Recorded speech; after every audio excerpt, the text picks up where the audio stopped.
નમસ્કાર વિદ્યાર્થી મિત્રો, આજે આપણે ધોરણ 12 જીવ વિજ્ઞાનની અંદર એક નવા પ્રકરણની શરૂઆત કરવા જઈ રહ્યા છીએ અને એની અંદર આપણે બધા જ તંત્રો લગભગ 11માં આવી ગયા છે. ચેતાતંત્ર, રુધિરાભિસરણ તંત્ર, પાચન તંત્ર. એક તંત્ર આપણે ત્યાં બાકી રાખીને આવી ગયા હતા અને એ હતું કયું? પ્રજનન તંત્ર, મનુષ્યનું પ્રજનન તંત્ર. તો આપણે મનુષ્ય માનવની અંદર પ્રજનન તંત્ર કેવું છે એ પાઠ પ્રકરણ 3ની આપણે હવે ચર્ચા કરવા જઈ રહ્યા છીએ. મનુષ્યના પ્રજનન તંત્રની અંદર વાત કરતાં પહેલાં આપણે વાત કરીએ કે ભાઈ મનુષ્ય છે માનવ, તો માનવ છે એની અંદર પ્રજનન તંત્ર માનવ બે પ્રકારના. માનવ આમ તો સજીવની વાત કરીએ તો સજીવ બે પ્રકારના, એક તો એકલિંગી હશે અને એક ઉભયલિંગી અથવા દ્વિલિંગી શબ્દ આપણે વાપરીએ છીએ, દ્વિલિંગી હશે. બરાબર. આપણે આની વાત નથી કરવી, આપણે આની વાત કરવાના છીએ. એકલિંગી પ્રાણીઓ.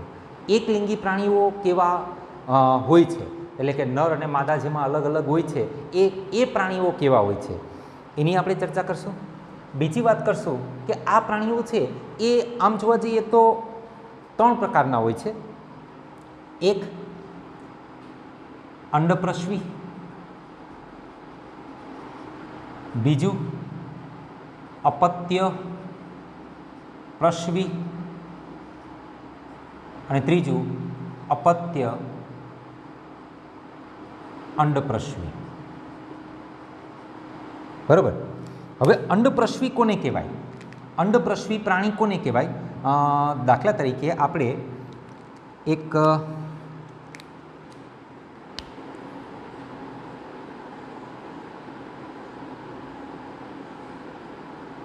મરઘી ડ્રો કરી. સમજો કે આ મરઘી છે. હા, માની લો કે આ મરઘી છે. ઓકે, આ મરઘી છે. હવે મરઘીની અંદર આવું અહીંયા હોય છે, એને ક્લોએકા, અંગ્રેજીની અંદર ક્લોએકા, જેને ગુજરાતીની અંદર આપણે અવસારણી તરીકે ઓળખીએ છીએ. ક્લોએકા શું છે? ક્લોએકા એ પાચન માર્ગ અહીંથી જે આવશે એનો પણ અહીંયા જ ખુલશે, પાચન માર્ગ પણ એની અંદર જ ખુલશે, પછી જનન માર્ગ પણ એમાં જ ખુલશે અને મૂત્રપિંડવાળો જે ઉત્સર્જન માર્ગ છે, ઉત્સર્જન માર્ગ એ પણ આમાં જ ખુલશે. એટલે બધું આમાં જ ભેગું થાય અને અહીંથી ક્લોએકા અહીંયા ખુલતી હોય અને ક્લોએકા અહીંયા ખુલી અને શરીરની બહાર આ બધો જ અહીંથી બહાર નીકળે. બરાબર. પાચન માર્ગ પણ અહીંથી જ બહાર નીકળે, પ્રજનન માર્ગ પણ અહીંથી જ, પ્રજનન એટલે કે અંડકોષ અને શુક્રકોષ પણ અહીંથી જ બહાર નીકળે અને મૂત્ર પણ કે જે પણ અવસારણીનું જે પણ મૂત્રપિંડનું જે પણ છે નકામો પદાર્થ એ પણ અહીંથી જ બહાર નીકળે. ત્રણે અહીંયા ભેગા થઈને અહીંથી બહાર નીકળે. હવે જો આ અવસારણીની અંદર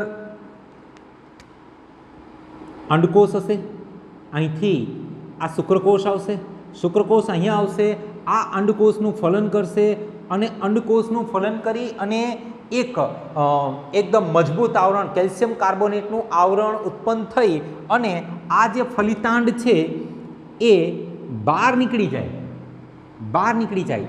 એટલે કે ઈંડા જેને આપણે કહીએ છીએ, ઈંડા બહાર આવે, શરીરની બહાર આવે અને પછી શરીરની બહાર ઈંડાનું સેવન થાય અને એમાંથી બાળ પ્રાણી બને.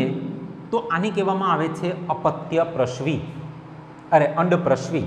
અંડપ્રશ્વી એટલે ઈંડા બહાર આવી અને શરીરની બહાર ઈંડાનું સેવન થાય ને એમાંથી બાળ પ્રાણી બને. તો આને કહેવામાં આવે છે, શું કહીશું આપણે? અંડપ્રશ્વી. અપત્ય પ્રશ્વીમાં કેવું થાય?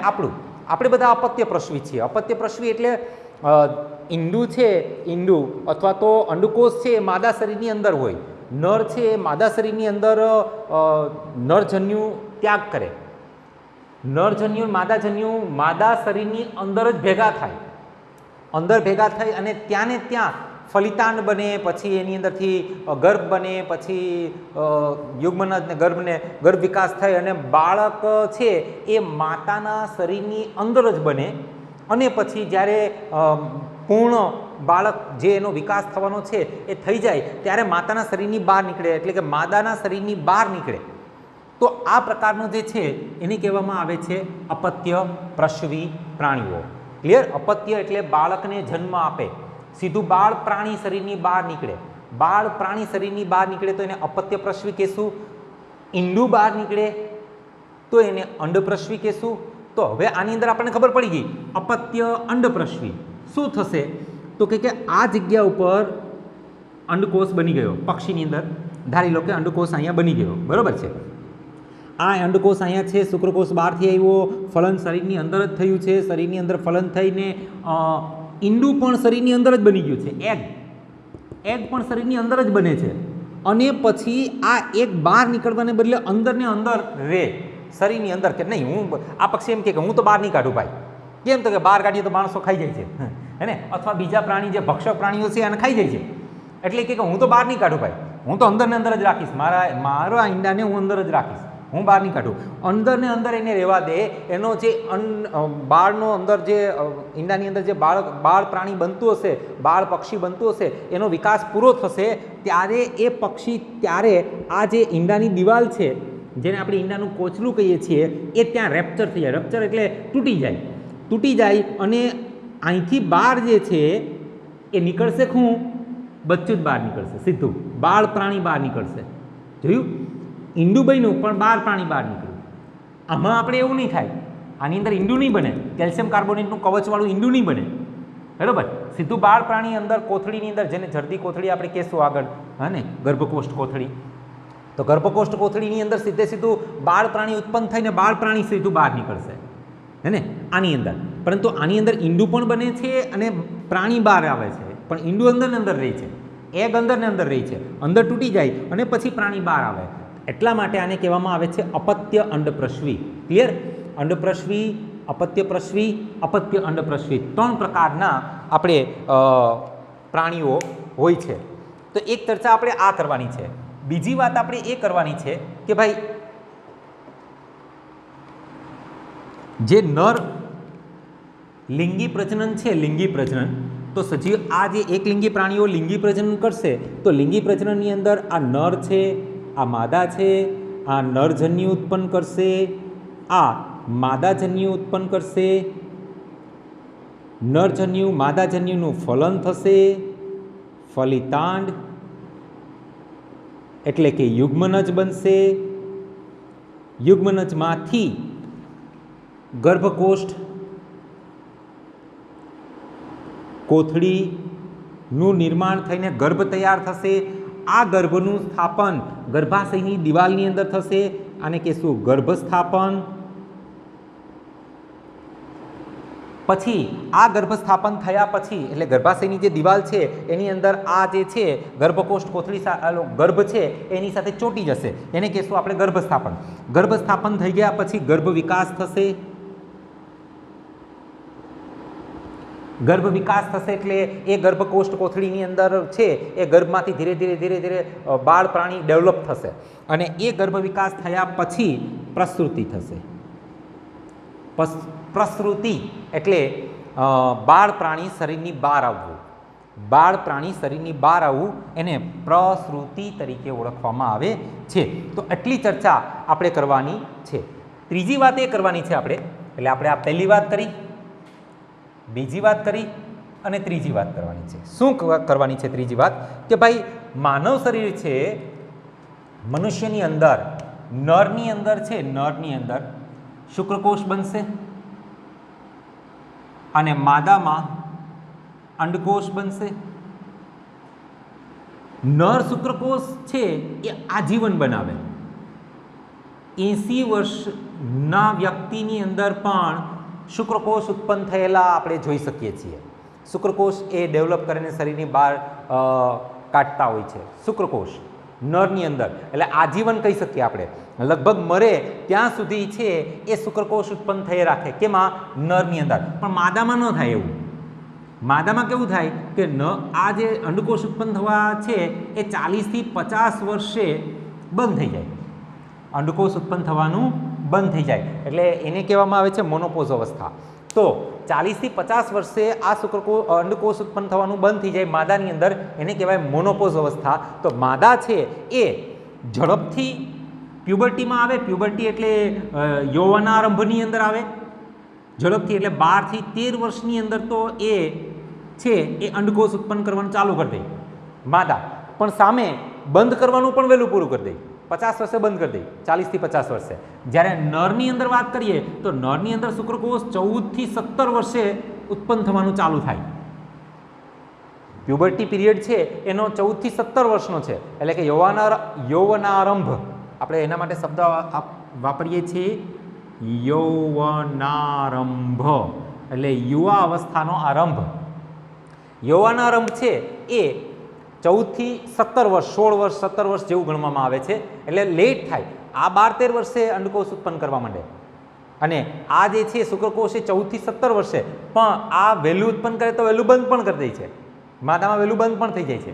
જ્યારે નરની અંદર મોડું શુક્રકોષ ઉત્પન્ન થવાનું શરૂ થાય તો લોંગ ટાઈમ સુધી ચાલે છે. તો આટલી ચર્ચા આપણે પ્રસ્તાવનાની અંદર કરવાની છે. જોઈએ હવે ટેક્સ્ટબુકમાં આ પ્રસ્તાવના કેવી રીતે આપેલી છે. જોઈએ પ્રસ્તાવના. તમે જાણો છો કે માનવ લિંગી પ્રજનન કરતા અને અપત્ય પ્રસવી છે. લિંગી પ્રજનન કરે છે, એક લિંગી પ્રાણી છે, અને અપત્ય પ્રસવી છે. ક્લિયર? આ શબ્દ અપત્ય પ્રસવી. માનવ પ્રજનનની ઘટનાઓમાં જનનકોષનું નિર્માણ થવું, જનનકોષ એટલે નરજન્યુ અને માદાજન્યુનું નિર્માણ થવું, એટલે કે નરમાં શુક્રકોષ અને માદામાં અંડકોષ. હવે આ જે નરજન્યુ છે, આ નરજન્યુ, આને શું કીધું આપણે? આ નરજન્યુને શુક્રકોષ કહેશું, અને આને શું કહેશું? માદાજન્યુને અંડકોષ. ક્લિયર? શુક્રકોષોને માદાના જનન માર્ગમાં દાખલ કરવામાં આવે છે. આપણે હમણાં જનન માર્ગ જોશું, વજાઈના એટલે યોની માર્ગ, યોની દ્વાર છે, અને પછી ગ્રીવા જે છે એ આખો જનન માર્ગ છે, એની ચર્ચા કરશું આપણે. દાખલ કરવામાં આવે છે. તથા નર અને માદા જનનકોષોનું જોડાણ એટલે કે ફર્ટિલાઇઝેશન એટલે કે ફલન, જે ફલિતાંડના નિર્માણ તરફ દોરી જાય છે. ફલનમાંથી ફલન થશે એટલે ફલિતાંડ થશે, જે ગર્ભકોષ્ઠ કોથળીનું નિર્માણ અને વિકાસ કરે છે. અને પછી શું બનશે? ગર્ભકોષ્ઠ કોથળીનું વિકાસ થશે. તેનું ગર્ભાશયની દિવાલ સાથેનું જોડાણ એટલે કે ગર્ભસ્થાપન થશે. ક્લિયર? ગર્ભાશયની દિવાલ સાથે જોડાઈ જશે.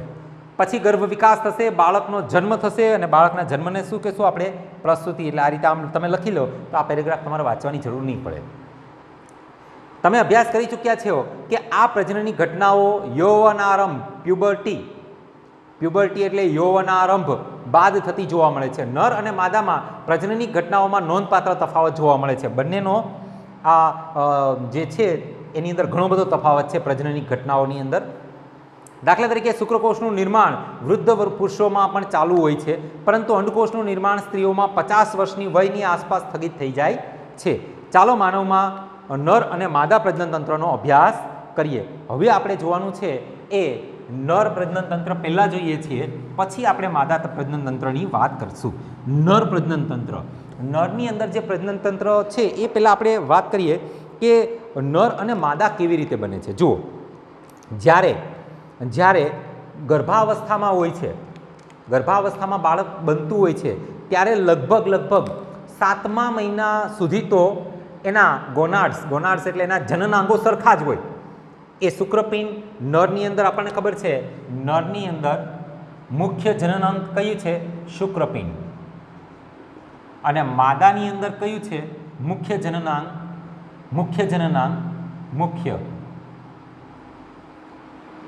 અંડપિંડ. બરોબર?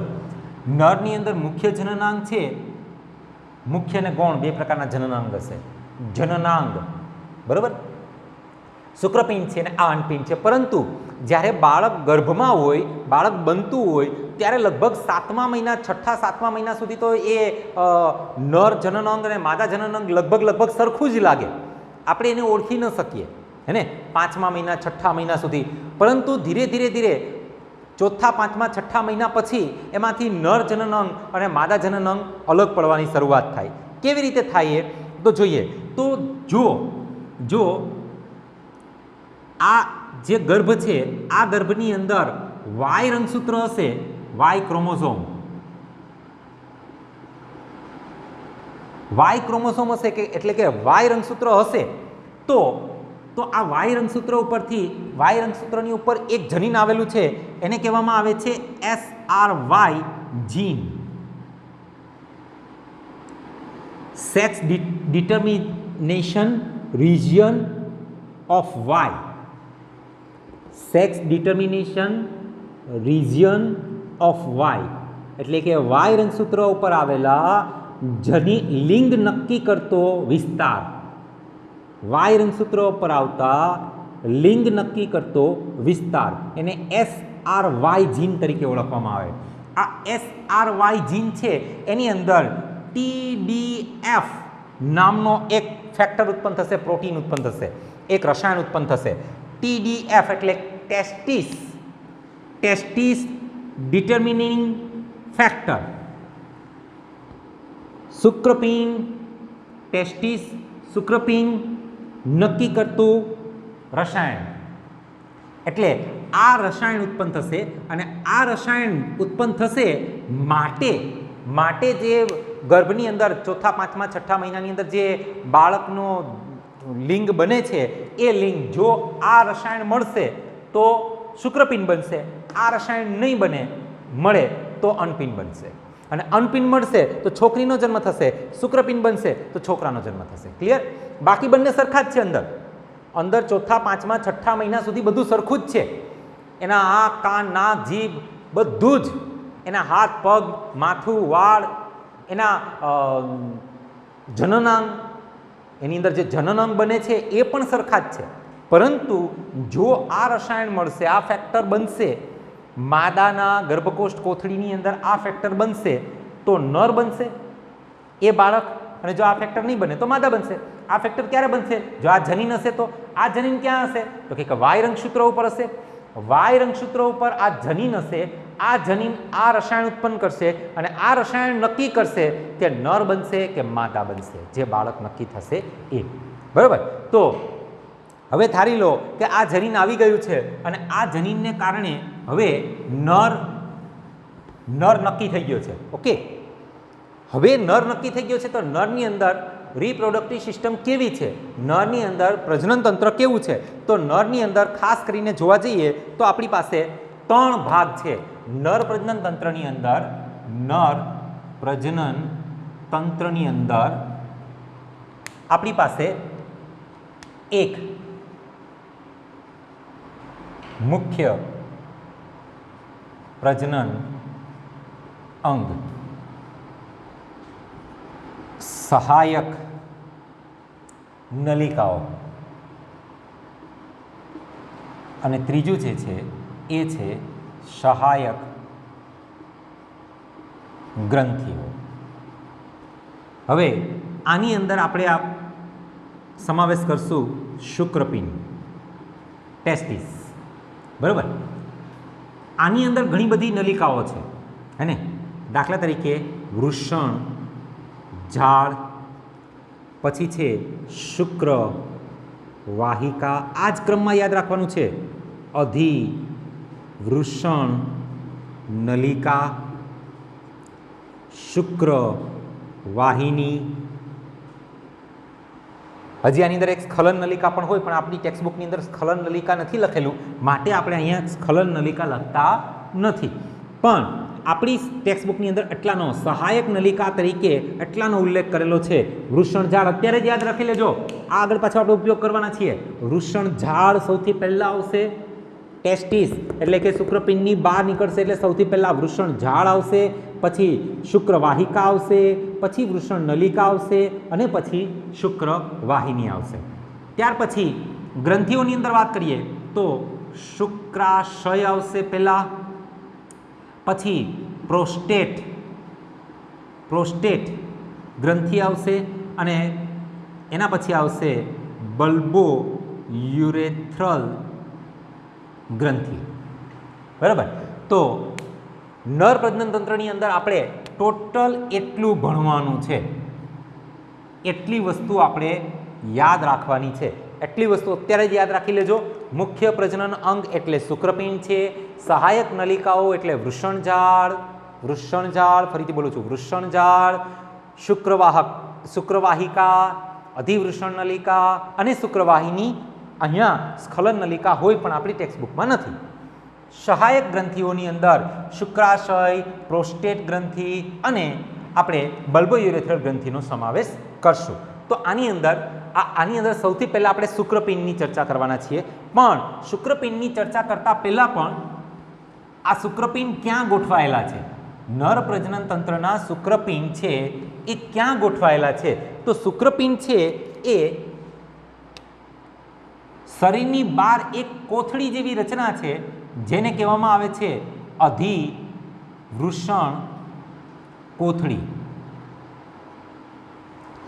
આ અધિવૃષણ અથવા વૃષણ કોથળી, અધિ શબ્દ નીચે છે એટલે આપણે અધિ શબ્દ વાપરી પણ શકીએ, પણ આપણે વૃષણ કોથળી ટેક્સ્ટ બુકમાં છે એ જ શબ્દ વાપરીએ. આ વૃષણ કોથળી છે.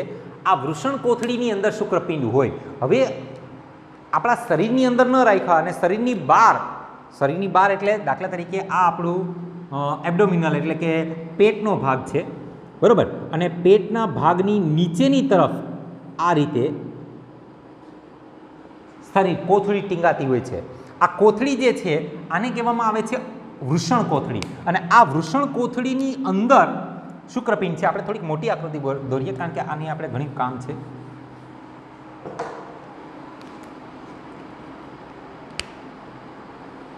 આ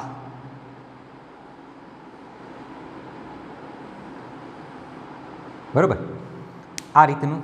હવે આની અંદર પેલું ટેસ્ટિસ એટલે કે આ એક આ બે આ રીતના શુક્રપિંડ આની અંદર ગોઠવાયેલું છે. આ આપણા પેટનો ભાગ છે, એબ્ડોમિનલ પાર્ટ છે, હે ને, ઉદરનો ભાગ છે. આ ઉદરના ભાગની નીચે, ઉદરના ભાગની આ જે સપાટી આવે છે એની નીચે આ બે આવી એક કોથળી છે. આ કાળા કલરની છે એક કોથળી છે, અને આ કોથળી છે એને કહેવામાં આવે છે વૃષણ કોથળી. આ વૃષણ કોથળી શરીરની બહાર છે. શું કામે શરીરની બહાર છે? દરેકની પાછળ કંઈ ને કંઈ કારણ હોય છે. શરીરની બહાર શું કામે? આની અંદર રાખ્યું હોત તો ન ચાલે, બાકીની બધી વસ્તુ તો અંદર રાખી. એને શુક્રપિંડને વૃષણ કોથળીમાં બહાર કેમ લટકાવ્યા? હે, બાકી બધી વસ્તુ તો અંદર રાખી છે આપણે. તો એની પાછળનું કારણ એ છે કે આ શુક્રપિંડની અંદર શુક્રકોષો ઉત્પન્ન થવાના છે. સ્પર્મેટોજિનેસિસની પ્રક્રિયા થવાની છે, અને આ સ્પર્મેટોજિનેસિસ એટલે કે શુક્રકોષો ઉત્પન્ન થવા માટે આપણા શરીરનું ટેમ્પરેચર છે ને એ યોગ્ય નથી. આપણા શરીરનું ટેમ્પરેચર કેટલું હોય? નોર્મલી આપણા શરીરનું ટેમ્પરેચર 37°C હોય. આ 37°C તાપમાન છે એ તાપમાને શુક્રકોષો ઉત્પન્ન થઈ શકતા નથી. શુક્રકોષોને ઉત્પન્ન થવા માટે 35°C તાપમાન જોઈએ, એટલે 2 થી 2.5 ડિગ્રી આપણા કરતાં ઓછું, 34 થી 35°C તાપમાન જોઈએ. 34 થી 35°C તાપમાન જોઈએ. હવે 34 થી 35°C તાપમાન જોઈએ તો એટલે શું કરી? શરીરે શું રચના કરી? એને આપણા શરીરની થોડીક નીચેની તરફ લટકાવી દીધા, રાખી દીધા, થોડીક નીચેની તરફ. દાખલા તરીકે આપણે એક ગરમ તપેલી છે, તમને ખૂબ ઠંડી લાગતી હોય તો તપેલીને અડી લ્યો તો તમને વધારે પડતી ઉષ્મા મળે, ગરમી મળે. પણ તમને એટલી બધી ઠંડી ન લાગતી હોય અને તમારે થોડોક તમારા હાથ તાપવા હોય તો શું કરીએ? આપણે તપેલીથી થોડાક દૂર હાથ રાખીએ કે નહીં, જ્યાં તાપ ઓછો આવતો હોય કે નહીં. અહીંયા પણ એ જ વસ્તુ છે. આ ખૂબ તપે છે. કેટલા °C તાપમાને તપે છે? 37. જો અંદર જ હોત શુક્રપિંડ તો એનું તાપમાન પણ કેટલું રહેશે? 37. અને 37° તાપમાને શુક્રકોષ ઉત્પન્ન થશે નહીં. સમજાય? તો આપણે શું કર્યું? એને શરીરની બહાર એક કોથળી બનાવી અને કોથળીની અંદર ટીંગાડી દીધા, લટકાવી દીધા. હવે શરીરની નજીક ગોઠવાયેલા છે એટલે આનું તાપમાન આ શરીરની લગભગ નજીક, એટલે કેટલું? પણ આના જેટલું નહીં હોય, એનાથી ઓછું હશે. કેટલું હશે? 34 થી 35. એટલે સ્પર્મેટોજિનેસિસની પ્રક્રિયા માટે 2 થી 2.5° તાપમાન ઓછું જરૂરી હોવાથી આપણે શુક્રપિંડને શરીરની બહાર ગોઠવેલા છે. ક્યાં ગોઠવેલા છે? વૃષણ કોથળીની અંદર ગોઠવેલા છે. આ વૃષણ કોથળી છે એની રચના, આ વૃષણ કોથળી છે એ 7મા મહિને બની જાય. ગર્ભના 7મા મહિને વૃષણ કોથળી બની જાય. વૃષણ કોથળીની અંદર 7મા મહિને અહીંયા એક નલિકા છે જેને ઇંગ્વિનલ નલિકા તરીકે ઓળખવામાં આવે. આ ઇંગ્વિનલ નલિકા, આ ઇંગ્વિનલ નલિકાનો ભાગ, આ ઇંગ્વિનલ નલિકા છે. આ ઇંગ્વિનલ નલિકા છે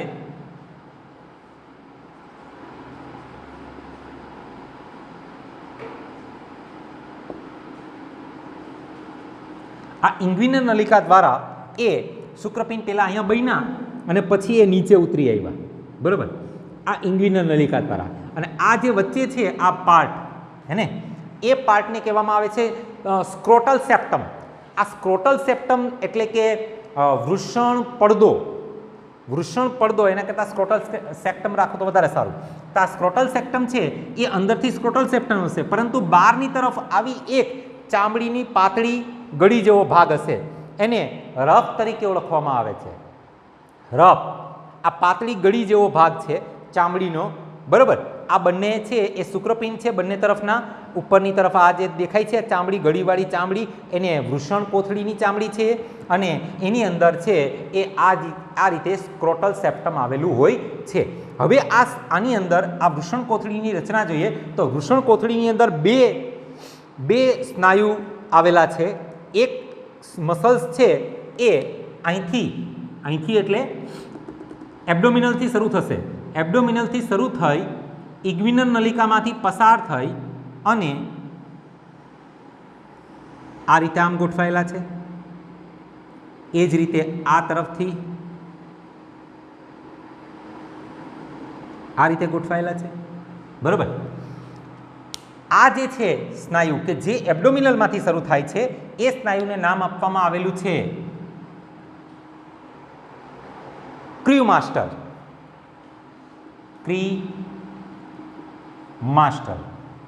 ક્રીમાસ્ટર મસલ્સ એટલે કે ક્રીમાસ્ટર સ્નાયુ તરીકે એને ઓળખવામાં આવે છે, જે શરીરની અંદરથી ઉત્પન્ન થશે અને વૃષણ કોથળી સુધી લંબાયેલા હશે ઇંગ્વિનલ નલિકામાંથી પાસ થઈને. શરીર અને વૃષણ કોથળી વચ્ચેનો જે પાથ છે, રસ્તો છે, જે માર્ગ છે, જે દરવાજો છે, એ ઇંગ્વિનલ નલિકા છે. કોઈ પણ વસ્તુ અંદર બહાર થવી હશે, અહીંથી કંઈ વસ્તુ બહાર નીકળવી હશે વૃષણ કોથળીમાંથી, કે શરીરમાંથી કોઈ વસ્તુને વૃષણ કોથળીમાં લઈ આવવું હશે, વૃષણ કોથળી અલગ કોથળી જ છે શરીરની બહાર, ને શરીરની બહાર એક અલગ કોથળી છે. જે રીતે ગલગંઠ ગોઈટર થાય અને અહીંયા કેમ ભાગ ઉપસી આવે ગોઈટરમાં, એ રીતે પેટના નીચેના ભાગે આ આખો ભાગ વૃષણ કોથળીનો ભાગ ઉપસી આવેલો જ છે, બરાબર. અને એની અંદર આ બે શુક્રપિંડો છે ને એને શરીર સાથે કનેક્ટ કરતી જે ભાગ છે, દરવાજો છે, એને કહેશું ઇંગ્વિનલ નલિકા, બરાબર. હવે આ એક સ્નાયુ. બીજા સ્નાયુ છે એનું નામ છે ડાલ્ટો સ્નાયુ. હવે આ ડાલ્ટો સ્નાયુ છે ને એ અહીંયા જ આવેલા છે, જુઓ આ રીતે.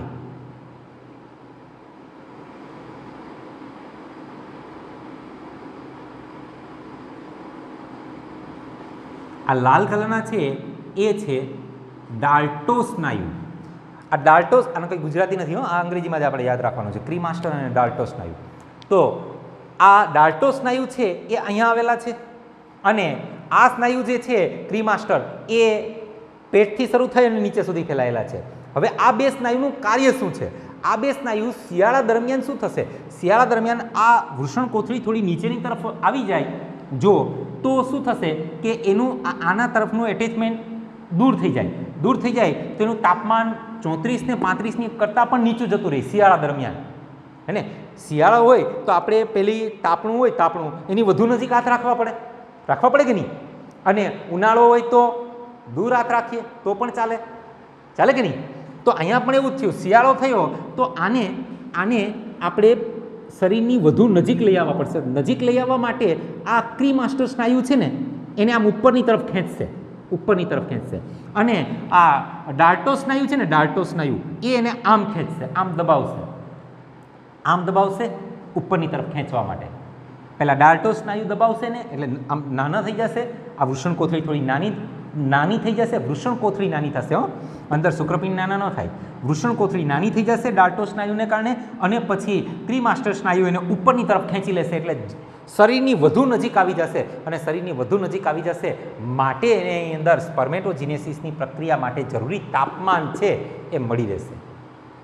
ક્લિયર? વૃષણ કોથળી ઓકે. હવે આ વૃષણ કોથળીની અંદર શુક્રપિંડ આવેલા છે. આ શુક્રપિંડની રચનાની અંદર શુક્રોત્પાદક નલિકા અને શુક્રપિંડીય ખંડો કેવા છે એ પહેલાં આપણે એની રચના કેવી છે?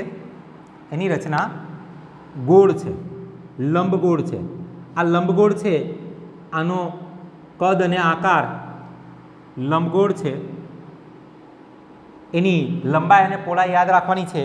એની પહોળાઈ છે 2 થી 3 સેન્ટીમીટર અને આ જે છે 4 થી 5 સેન્ટીમીટર. ક્લિયર? એટલે યાદ રાખવું સરળ જ છે.